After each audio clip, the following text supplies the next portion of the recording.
Hey Besh, may challenge ako sa'yo. Kasi sabi nila, gumaganda daw ang tao kapag nakangiti. Sige nga, patingin nga, ngiti ka nga. Eh yung lungkot, patingin.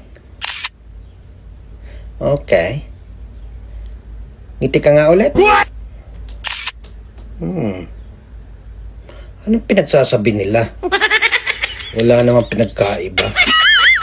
Ganun ba rin? Gago! Nakahugas na ako.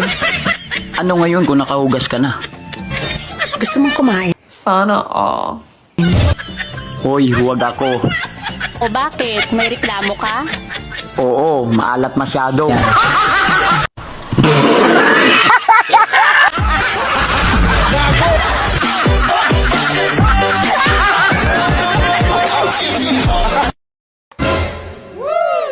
Pangit lang ako sa picture. Pero pag ako naimod mo sa personal, Wow. ang importante, buhay. Pagayon mo sa akin, sasaktan ko yan.